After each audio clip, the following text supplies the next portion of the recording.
मोदी जी को जय श्री राम। मोदी जी को जय श्री राम।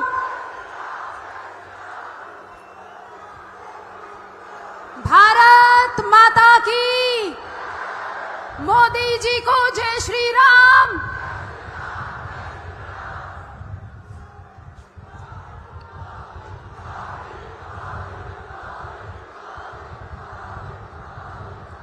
भारत माता की। भारत माता की। भारत माता की। मां अंबिका, माता मनसा देवी की भूमि, अंबाला की धरती से पूरे हरियाणा को राम राम।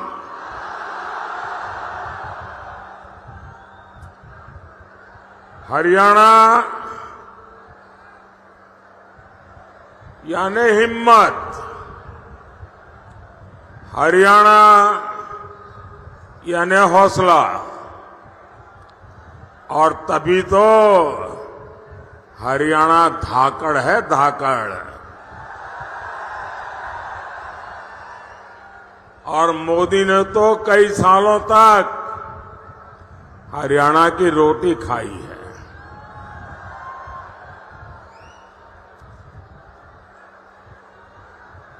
और हरियाणा की तरह ही मोदी ने 10 साल तक सरकार भी धाकड़ चलाई है।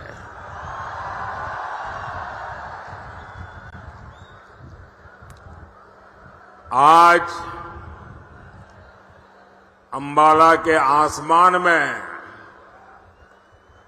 रफाल के विमान जब उड़ते हैं तो आपको गर्व होता है कि नहीं होता है? गर्व होता है कि नहीं होता है? साथियों, आज मैं आपसे अगले 5 साल के लिए आशीर्वाद मांगने के लिए आया हूं।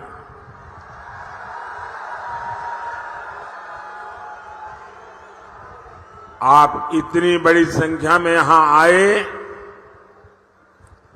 मैं आपका बहुत बहुत आभारी हूं। आज मेरे बहुत पुराने साथी,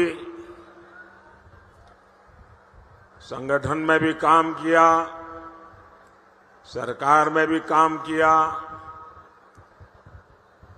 हमारे रतनलाल जी कटारिया जी की बरसी है। मैं उन्हें भी अपनी श्रद्धांजलि देता हूं। भाइयों और बहनों, 4 जून में अब सिर्फ 17 दिन बचे हैं। 4 चरणों के चुनाव में कांग्रेस और इंडी गठबंधन, ये उनके सारे साथी, सारे दल 4 चरण में चारों खाने चित्त हो चुके हैं।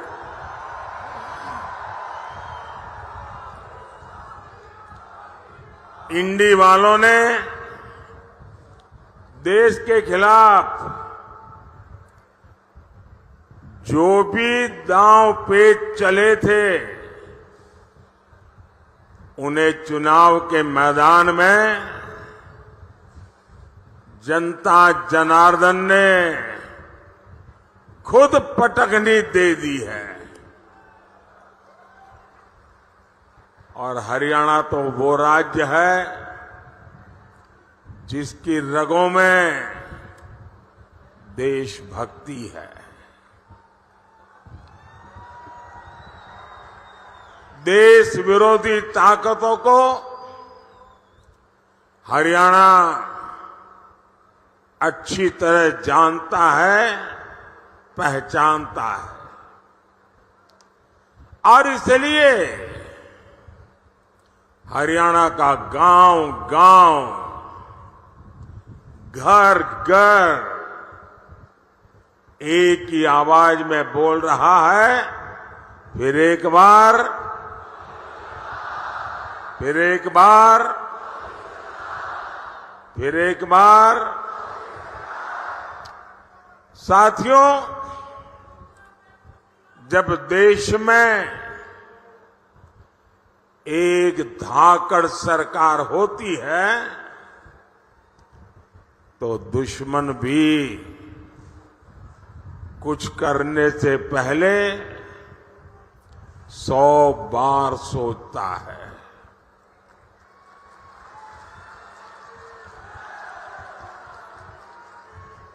आज आप देखिए, जो पाकिस्तान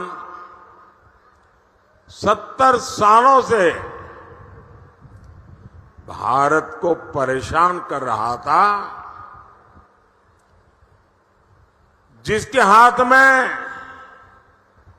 बम का गोला रहता था, आज उसके हाथ में भीख का कटोरा है।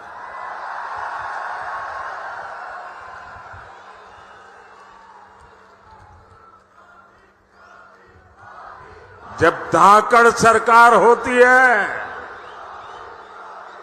तो ऐसे ही दुश्मन कांपता है। साथियों, क्या कोई कमजोर सरकार जम्मू कश्मीर में हालात बदल सकती थी? जम्मू कश्मीर में हालत बदल सकती थी? वो जमाना याद करिए जब कांग्रेस की सरकार थी। हरियाणा की वीर माताएं दिन रात चिंता में रहती थी, कब किसी आतंकी का गोला फट जाए, कब किसी पत्थर से हमारे फौजियों का सिर फट जाए। और आज 10 साल हो गए, सब कुछ बंद हो गया कि नहीं हो गया? बंद हुआ कि नहीं हुआ? मोदी की धाकड़ सरकार ने 370 की दीवार गिराई और कश्मीर विकास के रास्ते पर चल पड़ा है।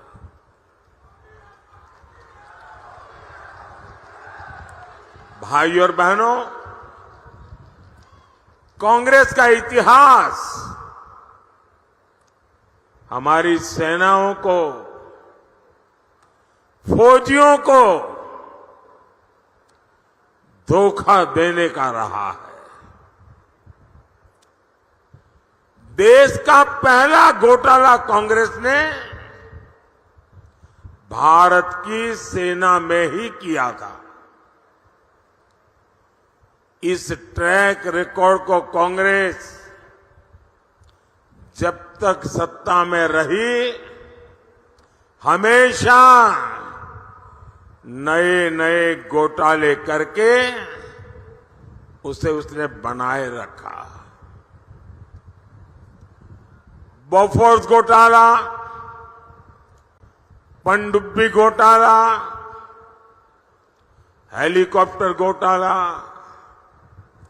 कांग्रेसी भारत की सेनाओं को कमजोर बनाकर रखते थे। जानते हैं क्यों?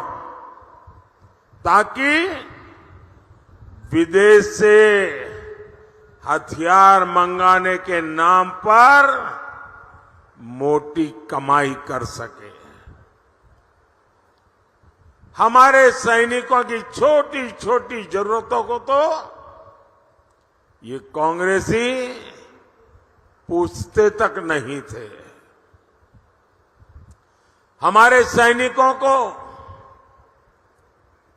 कपड़े, जूते, बुलेट प्रूफ जैकेट, ये भी ठीक से नसीब नहीं होते थे। उनके पास अच्छी राइफलें तक नहीं थी। उन्हें लाठी देकर कहा जाता था कि आतंकियों की गोलियों का मुकाबला करो। और जब मोदी सरकार में आया तो उसने कहा अब ये नहीं चलेगा। मैंने भारत की सेनाओं को आत्मनिर्भर बनाने का अभियान शुरू किया। आज सेना को मेड इन इंडिया हथियार मिल रहे हैं। जो भारत कभी दूसरे देशों से हथियार मंगाता था, वो अब दूसरे देशों को हथियार बेच रहा है।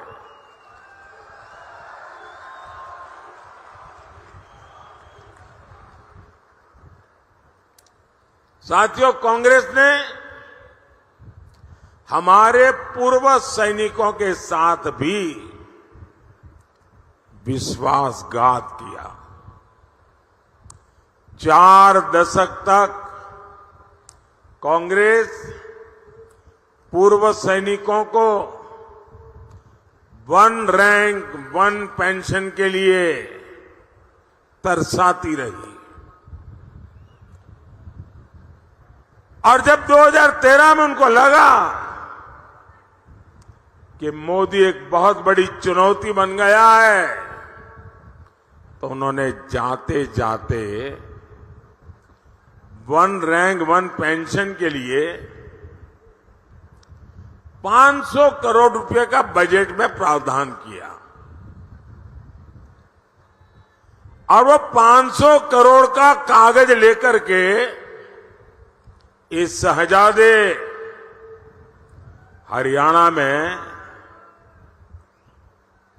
पूर्व सैनिकों के सम्मेलन करते थे, पंजाब में जाते थे, हिमाचल में जाते थे और भ्रम फैलाने का काम करते थे कि देखिए हमने वो आरोपी कर दिया, 1 रैंक 1 पेंशन कर दिया।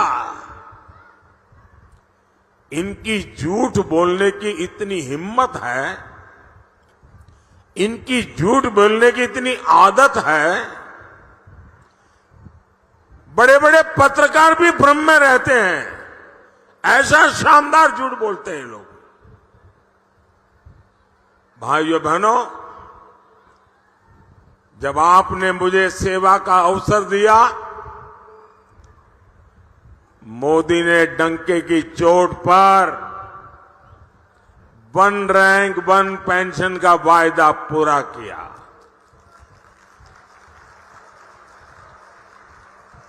और जरा गांव-गांव पूर्व सैनिक परिवारों को बताइए कि कांग्रेस कैसा झूठ बोलती है। उन्होंने 500 करोड़ रखा था। हमारी सरकार ने जब ओआरओपी दिया तो कितना खर्च हुआ पता है? उन्होंने 500 करोड़ का खेल खेला था, हमने 1 रैंक 1 पेंशन दिया, तो अब तक 1,20,000 करोड़ रुपए, उससे भी ज्यादा मोदी हर सैनिक की परिवार को पहुंचा चुका है। अब आप बताइए, 500 करोड़ कागज पे लिख करके देश के लिए जीने मरने वाले, देश के लिए जान की बाजी लगाने वाले,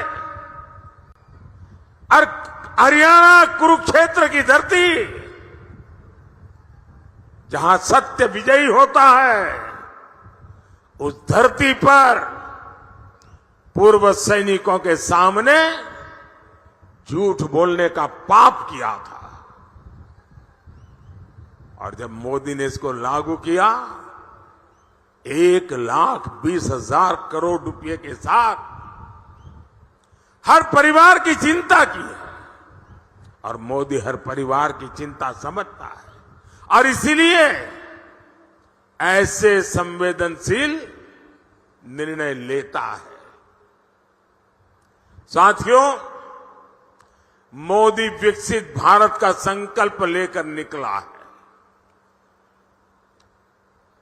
और जब मैं विकसित भारत का संकल्प निकला हूं तब हरियाणा का मुझ पर बहुत अधिकार भी है, क्योंकि मेरी विकास यात्रा में हरियाणा के भी संस्कार है।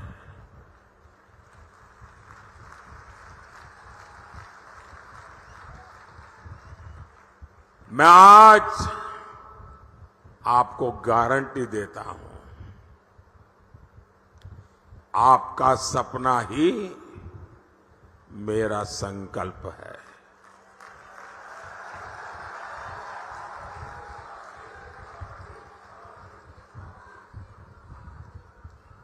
पल पल आपके नाम, पल पल देश के नाम, 24/7 फॉर 2047।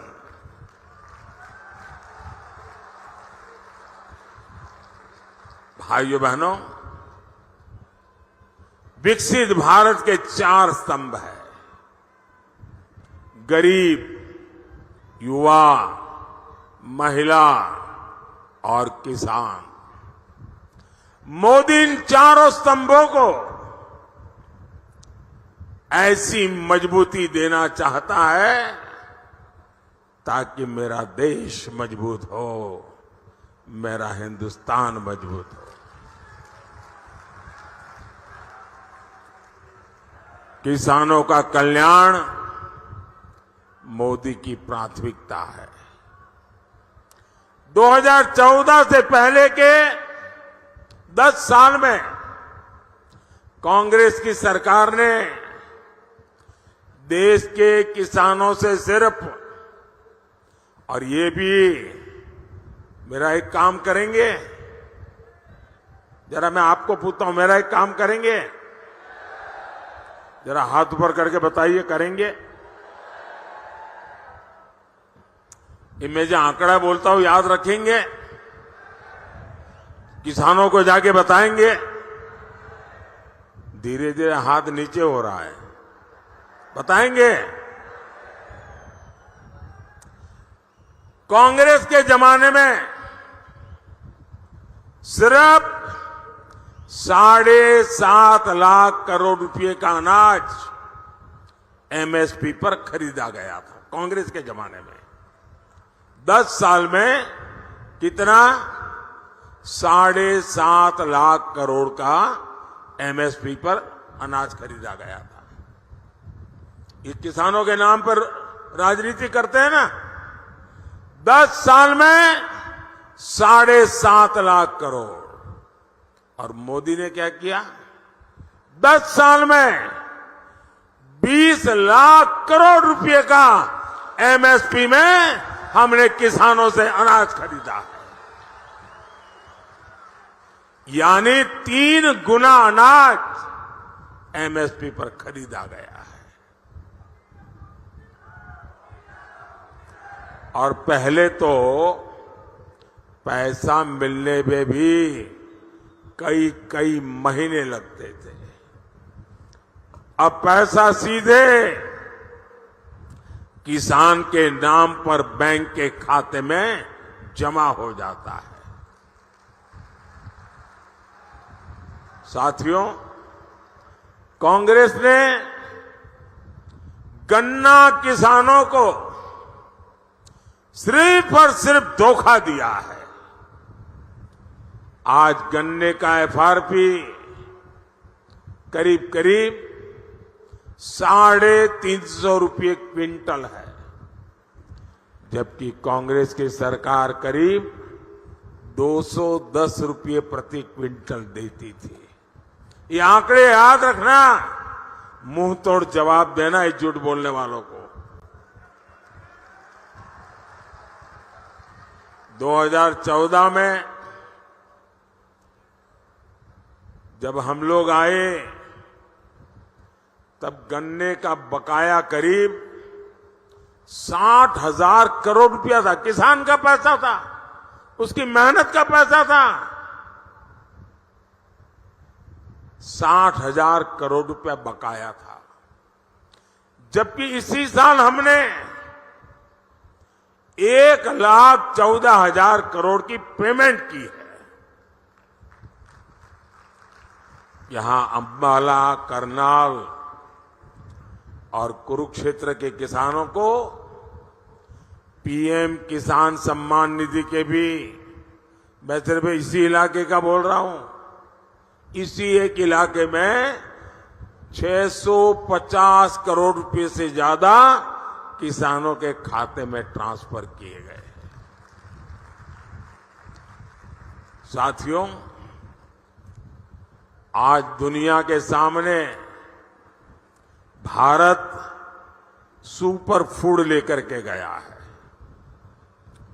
न्यूट्रिशन की दुनिया में दुनिया को बहुत कुछ देने की ताकत भारत में है और इसलिए ग्लोबली पोषक आहार उसका हब बनाने की हमारे पास ताकत है। यानी जो ज्वार, बाजरा जैसा मोटा अनाज हमारा हरियाणा का किसान उगाता है, उसे मोदी दुनिया तक पहुंचाना चाहता है। और इसलिए हमने सारे देश में एक पहचान बने, इसलिए इस मोटे अनाज को श्री अन्न नाम से पहचान दी है। और हमने पूरे दुनिया के लिए अंतर्राष्ट्रीय मिलेट ईयर मनाया। और इसकी ताकत देखिए, विश्व के लोगों को जब मैं कहता हूं कि हमारे छोटे छोटे किसानों के द्वारा पैदा होता है, कम से कम पानी में होता है, एनवायरमेंट फ्रेंडली होता है, केमिकल और फर्टिलाइजर की दुनिया से दूर होता है, तो दुनिया के लोगों को अचरज होता है। पिछले दिनों मैं अमेरिका गया था। अमेरिका के राष्ट्रपति जी ने व्हाइट हाउस में बहुत बड़ा भोजन समारोह रखा था और देश का प्रधानमंत्री के लिए इतना बड़ा आजादी के बाद ऐसे अवसर बहुत कम आए। लेकिन मजा ये थी कि सारे मेहमानों को खाने में ये हमारा मिलेट परोसा गया था, ये ज्वार बाजरा परोसा गया था। ये सुपर फूड की पहचान मेरे हरियाणा, राजस्थान, ये जो राज्य हैं, उनके किसानों के लिए बहुत बड़ा अवसर लेकर आई है। साथियों, हम एक बहुत बड़ी, दुनिया की सबसे बड़ी योजना उसको लेकर के आए हैं। हम 2 लाख से ज्यादा गोडाउन बनाने पर काम कर रहे हैं। हमारे देश में अनाज के इतने बड़े भंडारण, उस दिशा में हम काम कर रहे हैं। आने वाले 5 साल में हम आलू, प्याज और टमाटर किसानों के लिए विशेष क्लस्टर बनाने जा रहे हैं।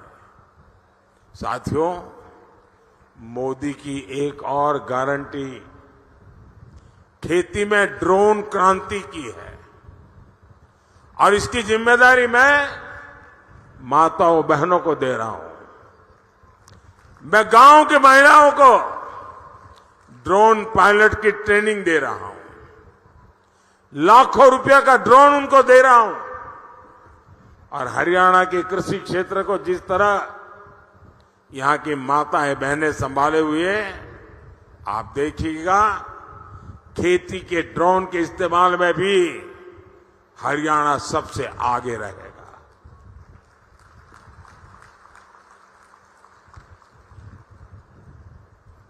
साथियों, खेलों की दुनिया में आज हरियाणा का इतना नाम है तो उसके पीछे हमारी बेटियों की ताकत है। और मोदी ने बेटियों के लिए सैनिक स्कूलों के भी दरवाजे खोल दिए। अभी एनडीए में महिला कैडेट्स का जो पहला बैच ट्रेनिंग ले रहा है, उसमें बड़ी संख्या में हमारे हरियाणा की बेटियां हैं। साथियों, कांग्रेस को महिलाओं से, किसानों से, नौजवानों से कोई मतलब नहीं है। कांग्रेस को सिर्फ वोट से मतलब है। अब बताइए, दिल्ली और हरियाणा में हाथ में झाड़ू लेकर घूम रहे हैं और पंजाब में कह रहे हैं झाड़ू वाला चोर है। अब इन्होंने हरियाणा वालों को समझ क्या रखा है? भाइयों बहनों, इनके लिए वोट बैंक ही सब कुछ है। अब कांग्रेस के लोग कहते हैं कि एससी, एसटी, ओबीसी का आरक्षण धर्म के आधार पर बांट देंगे। ये दलितों का, पिछड़ों का आरक्षण छीन लेना चाहते हैं। ये लोग अपने वोट बैंक को खुश करने के लिए सिखों और दलितों को नागरिकता देने का भी विरोध कर रहे हैं। कांग्रेस कह रही है कि सत्ता में आए तो सीए कानून को रद्द कर देंगे। साथियों, ये हमारी सरकार है जो अफगानिस्तान के युद्ध क्षेत्र से गुरु ग्रंथ साहिब के स्वरूपों को अदब के साथ स्वदेश लेकर के आई है। ये हमारी सरकार है जिसने साहबजादों की याद में वीर बाल दिवस मनाना शुरू किया है। और ऐसे प्रयासों से माता गुजरी जी की इस धरती को जरूर गर्व होता होगा। लेकिन कांग्रेस और एनडीए गठबंधन को ऐसे हर प्रयास से दिक्कत है। भाई और बहनों, कांग्रेस और एनडीए गठबंधन विकास और विरासत दोनों के विरोधी है। 500 साल बाद, इतने लंबे इंतजार के बाद, अविरत संघर्ष के बाद, लाखों बलिदानों के बाद, 500 साल बाद अयोध्या में भव्य राम मंदिर बना है।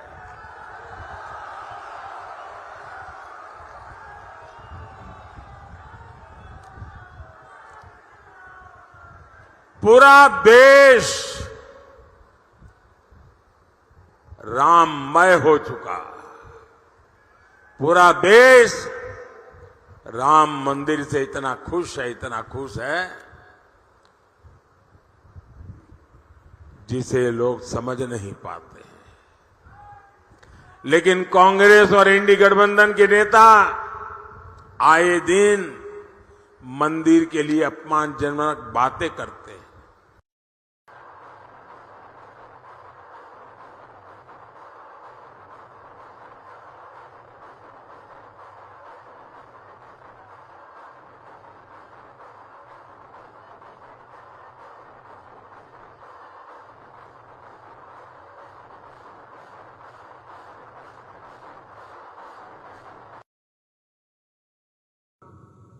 अंबाला की दिल्ली से कनेक्टिविटी बढ़ाने के लिए लगातार काम कर रही है।